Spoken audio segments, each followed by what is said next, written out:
Olá, gente querida, tudo bem com vocês? Sejam muito bem-vindos à Semana de Batalha Espiritual. Nós estamos, durante essa semana toda, falando sobre o tema de batalha espiritual, gente. E hoje eu quero começar de maneira já tremenda com o tema: o avanço das hordas infernais.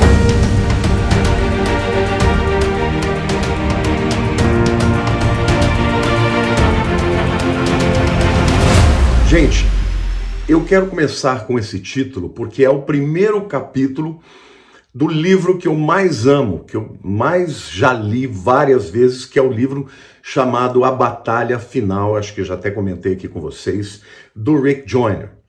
Mas o primeiro capítulo é exatamente esse tema, o avanço das hordas infernais. E eu quero então ler com você esse capítulo e explicar, porque eu estive com o Rick Joyner e eu perguntei para ele, o livro é tão extraordinário, ele fala de coisas tão tremendas, eu perguntei, Pastor Rick, me conta uma coisa, isso foi só ficção, é da sua criatividade, ou isso de fato você enxergou, teve visões, o encontro com Jesus? Ele disse, tudo isso o Senhor me mostrou. Então, gente, esse capítulo aqui do livro já é tremendo.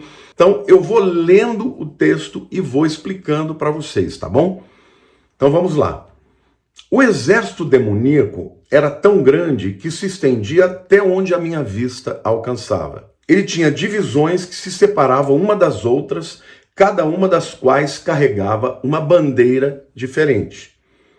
As principais divisões marchavam com as bandeiras do orgulho, da retidão própria, da reputação, da ambição pessoal, do julgamento injusto e da inveja. Então aqui já fica claro, primeiro, que o exército, as hordas do inimigo são enormes, inúmeras, né? E que eles se dividem por áreas específicas. As bandeiras que eram levantadas como orgulho, retidão própria, reputação e daí por diante. Havia muitas outras divisões malignas como essas, além do alcance da minha visão. Mas as que estavam à frente dessa terrível horda do inferno pareciam ser as mais poderosas. O líder desse exército era o acusador dos irmãos em pessoa. Então, gente, quem está por detrás disso tudo é o próprio Satanás. As armas que essa horda levava também tinham nomes. As espadas tinham o nome de intimidação, as lanças tinham o nome de traição e as flechas tinham o nome de acusação, fofoca, calúnia e crítica. Uau! Vejam que essas são as armas do inimigo, né? As lanças, as flechas, né? As espadas tinham nomes. Não é isso? Traição, acusação, fofoca, calúnia e crítica. Batedores e companhias menores de demônios com nomes tais como rejeição, amargura, impaciência, falta de perdão e cobiça eram enviados à frente desse exército para preparar o ataque principal. Então aqui já fica claro que todos esses sentimentos, esses problemas que acontecem muitas vezes no meio dos crentes é batalha espiritual, gente. Então, nós precisamos encarar isso, não de maneira pessoal, mas tendo entendimento da batalha espiritual para a gente poder vencê-la, não é isso? Continuando. Essas companhias pequenas, com batedores em menor número, não eram menos poderosas do que algumas das grandes divisões que as seguiam. Elas eram menores apenas por razões estratégicas. Assim como foi João Batista um único homem, mas com uma extraordinária unção para batizar o povo e prepará-lo para o Senhor, essas companhias demoníacas menores tinham recebido extraordinários poderes malignos para batizar o povo. Uau! Um único demônio da amargura podia disseminar o seu veneno em multidões de pessoas, até em raças e culturas inteiras.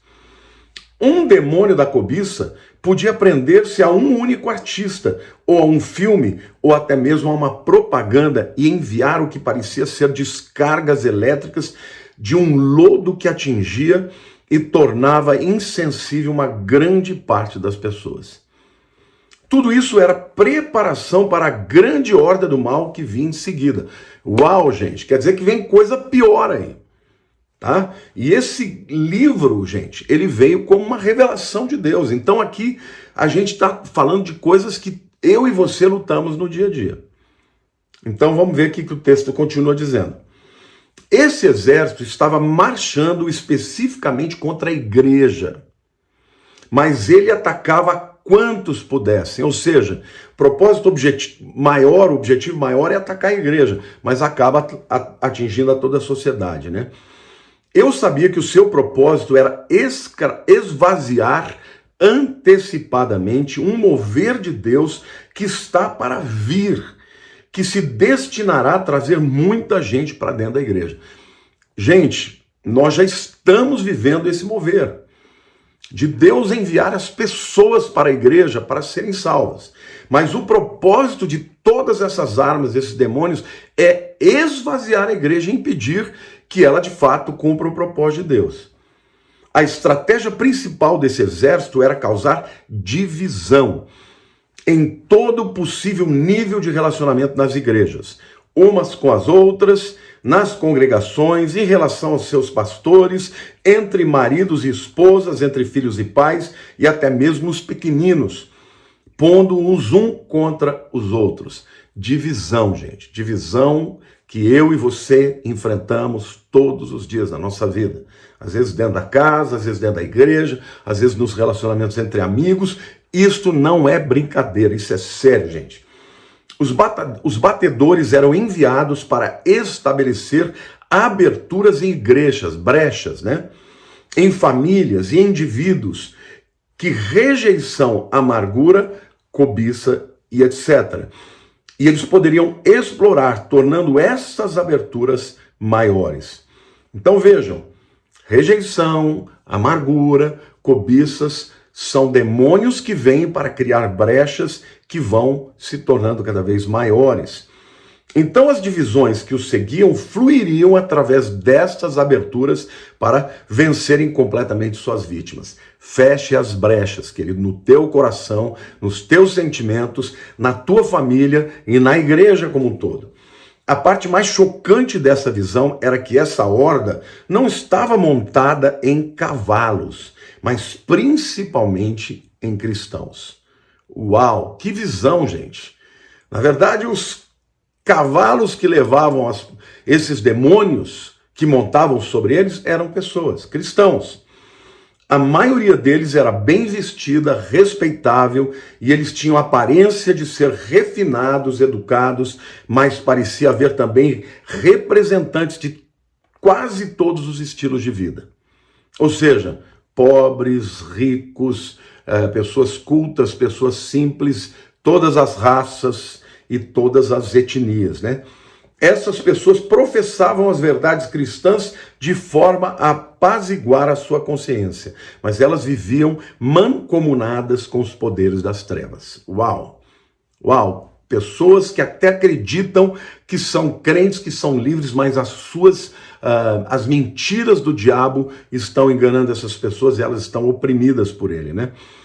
Quanto mais elas entravam em acordo com aqueles poderes, os demônios que a elas eram destacados cresciam e com maior facilidade dirigiam o que elas faziam.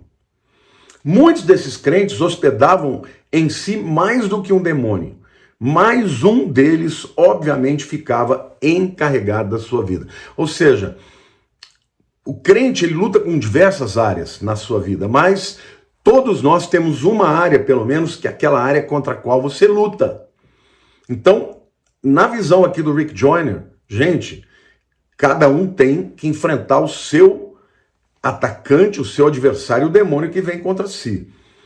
A natureza daquele que era o encarregado demonstrava em que divisão ele estava marchando.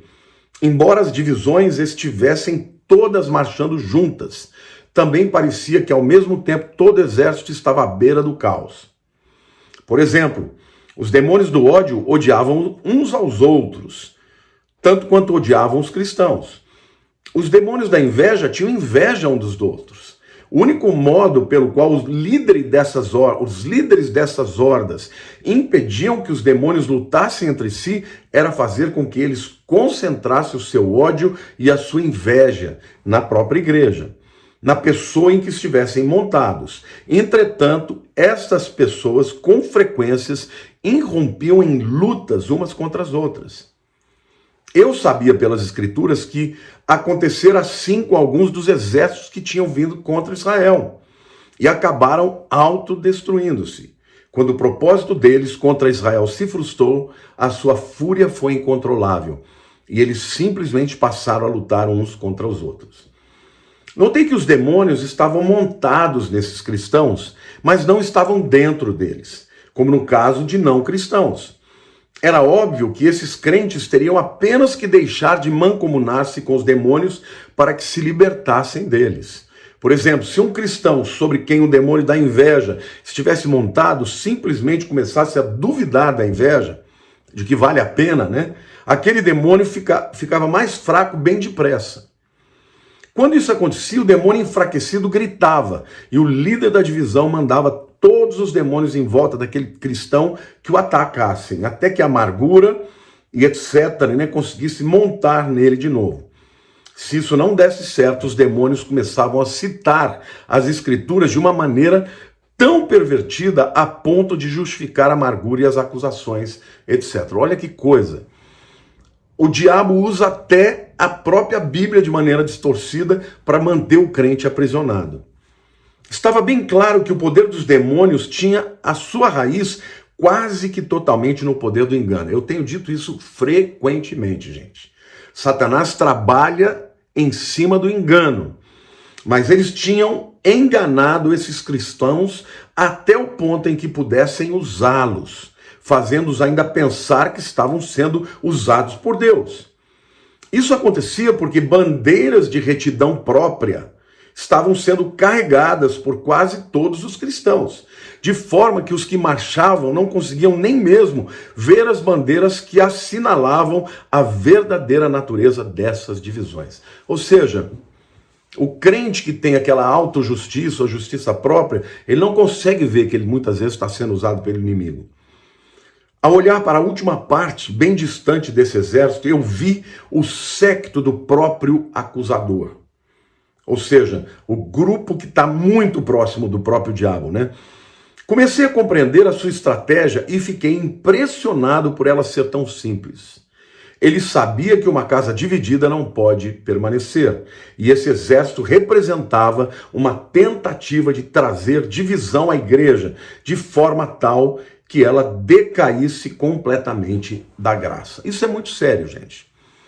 Quando a igreja ela começa a se entregar aos métodos satânicos do ódio, da inveja, da competição, não é? De um querer derrubar o outro, decai da graça. O que era visível era que o único modo pelo qual ele poderia fazer isso para usar cristãos para guerrearem contra os seus próprios irmãos, e era por isso que quase todos os que estavam nas divisões avançadas eram cristãos, ou pelo menos pessoas que professavam sê-lo. Cada passo que esses crentes enganados davam em obediência ao acusador fortalecia o poder deste sobre eles. Ou seja, se você obedece a Deus, você é livre. Se você obedece aos enganos de Satanás, você é aprisionado cada vez mais por ele. Isso fazia com que a confiança dele e todos os seus comandantes aumentasse com o progresso do exército, enquanto marchava indo para frente. Era visível que o poder desse exército dependia do acordo que esses cristãos faziam com os caminhos do mal. Uau! Os prisioneiros. Porque Satanás ele vem para aprisionar também. Multidões de outros cristãos que eram prisioneiros desse exército vinham em seguida a estas primeiras divisões. Todos estavam feridos. Olha, gente, a ofensa é uma arma poderosa do diabo, então não fica aí ofendido, chateado, alimentando, como eu fui traído, como eu fui injustiçado. Isso é uma arma do diabo. Ainda que isso aconteça, e nós não podemos evitar que isso aconteça, o próprio Jesus foi traído, nós não podemos deixar que Satanás faça o rombo nas nossas almas que ele quer fazer. Todos estavam feridos e eram guardados por demônios menores do medo.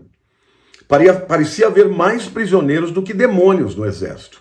Surpreendentemente, esses prisioneiros ainda tinham suas espadas e escudos, mas não os usavam. Era chocante ver como muitos podiam ser mantidos cativos por bem poucos pequenos demônios do medo.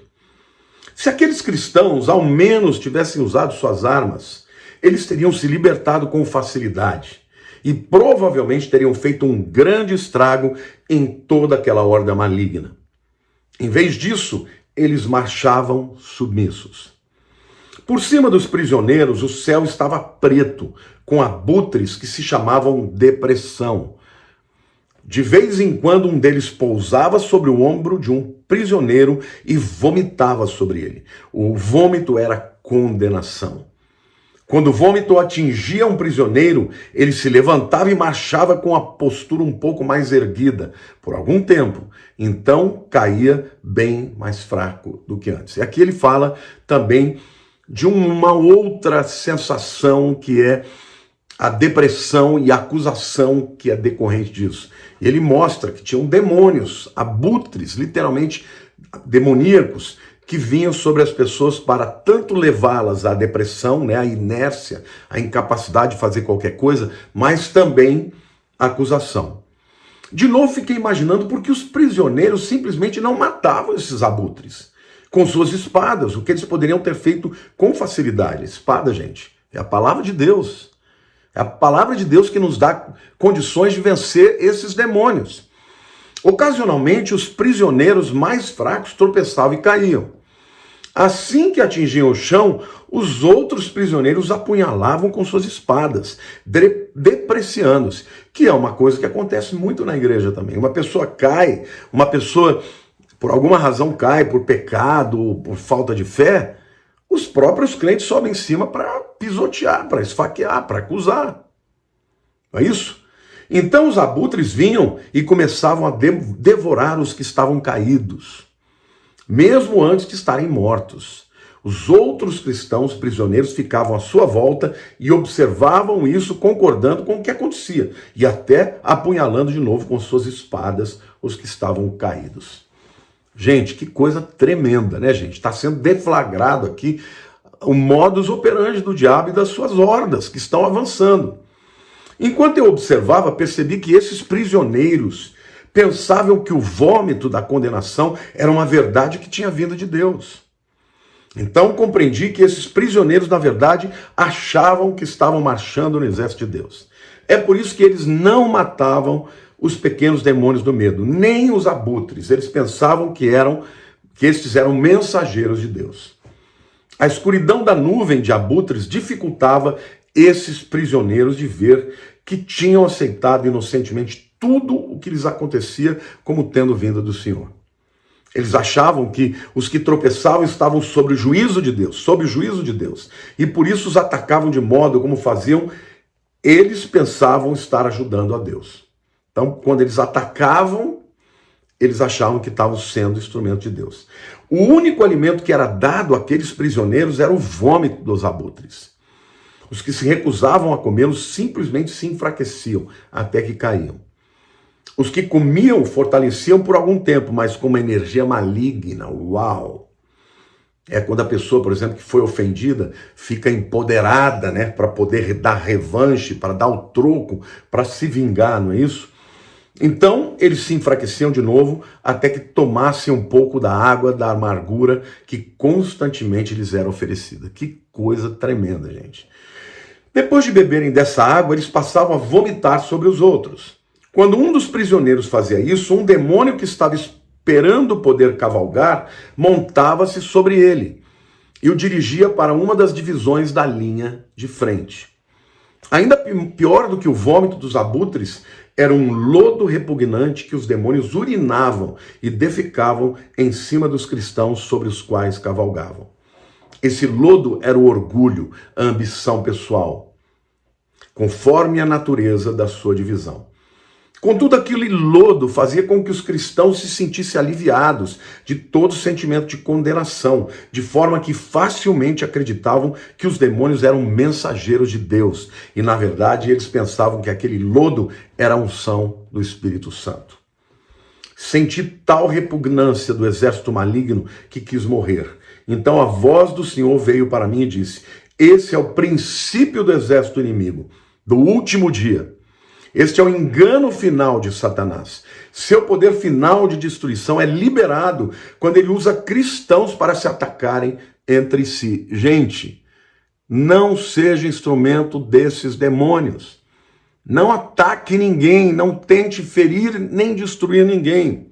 Por todas as eras, ele tem usado esse exército, mas nunca ele pôde usar tantos para o seu propósito maligno como agora. Não tenha medo, eu tenho um exército também. Deus falando, né? Você agora tem que se dispor a lutar, porque não há mais para onde fugir desta guerra. Você tem de lutar por meu reino, pela verdade e por aqueles que foram enganados. Esta palavra do Senhor foi tão estimulante que imediatamente comecei a gritar aos cristãos prisioneiros, dizendo que eles estavam sendo enganados, pensando que eles me ouviriam.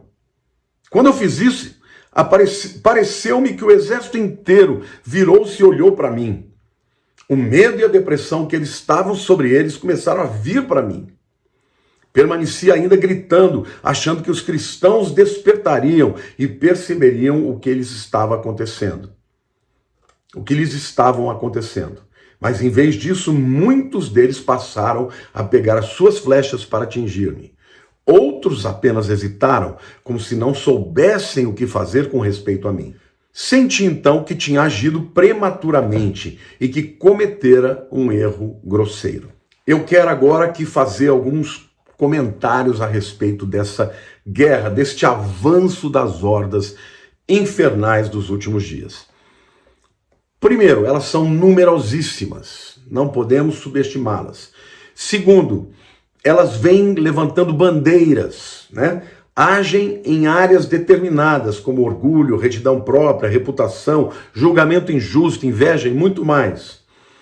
O líder desse exército é o próprio acusador dos nossos irmãos. As armas das quais ele se vale, né, que utiliza, tem nomes também: acusação, fofoca, calúnia, crítica, rejeição, amargura, falta de perdão, impaciência, cobiça, ira e daí por diante. Se você sente que isso está atacando a sua vida ou que está dominando a sua vida, lembre-se, são armas do inimigo, não são armas de Deus. Então não se valha dessas armas quando você estiver no meio de uma guerra, seja contra o mundo espiritual, seja com as pessoas que estão ao teu redor. Então, uma das principais armas dos demônios é o engano. Tudo isso está debaixo do engano, gente. Porque a pessoa usa dessas armas achando que vai vencer. Mas está enganada, porque quanto mais usa dessas armas, mais aprisionada essa pessoa está. Uma outra arma muito poderosa é a divisão. Satanás sabe que casa dividida não se estabelece. Então ele trabalha todo o tempo para dividir os irmãos. Marido e mulher, pais e filhos, amigos e amigos, irmãos e irmãos, pastores e pastores, líderes e líderes. Por quê? Porque a igreja dividida, ela não se estabelece. O propósito, ou os propósitos do avanço infernal desta horda, gente, isso é bom você lembrar. Em primeiro lugar, é esvaziar o mover de Deus nas igrejas. Esse mover que vai trazer uma salvação extraordinária. Milhões e milhões de pessoas virão com sede de Deus.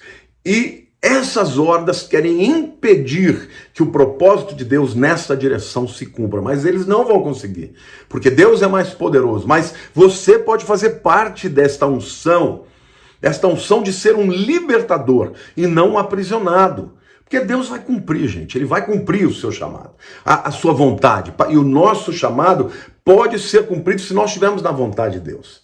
Agora, se você não fizer parte disso, alguém fará. E se a tua vida, a tua família, o teu ministério tiver dentro desse mover, querido, o que virá para você são bênçãos sem medidas, inefáveis. O segundo propósito, portanto, do diabo é causar divisão na igreja de Cristo. Dentro das igrejas locais, irmãos contra irmãos, no relacionamento entre pastores, às vezes dentro da mesma igreja, às vezes pastores que estão aí na internet se bofeteando, né? Entre maridos e mulheres, pais e filhos, ou seja, ele quer entrar em todo lugar onde houver cristãos, onde houver a bênção e o favor de Deus para acabar com isso. E ele diz que esses batedores que vão à frente têm o objetivo de abrir brechas. Primeiro são pequenas, mas se não forem fechadas, elas vão se tornando maiores, de maneira que quando entrarem as hordas, o rombo vai ser grande. Então, essas brechas que eles vão abrindo é através da ofensa. Olha como fizeram isso contra mim, olha como eu fui ferido, essa pessoa não me ama, rejeição, não é isso? Ou então a cobiça, porque ele, não eu. Pessoas que se confessam cristãos, mas que estão macomunadas com o diabo, com os demônios, usando os seus métodos, acreditando no seu engano e nas suas mentiras, são pessoas que são usadas como cavalos para que esses demônios avancem. Porque nunca se esqueça, o diabo não pode entrar na tua vida, na tua casa, se ele não tiver legalidade. E a legalidade é você quem dá a ele. E eu quero terminar essa mensagem aqui dizendo que tem muitos cristãos aprisionados. Talvez, meu amado, minha amada, você esteja aprisionado em alguma dessas áreas. Mas não se esqueça de uma coisa. No texto, na própria revelação que o Rick Joyner diz que teve do Senhor, ele diz que todos os crentes que estavam lá tinham as suas armas, as suas espadas ainda. Mas estavam aprisionados por causa do demônio do medo. A espada é a palavra de Deus.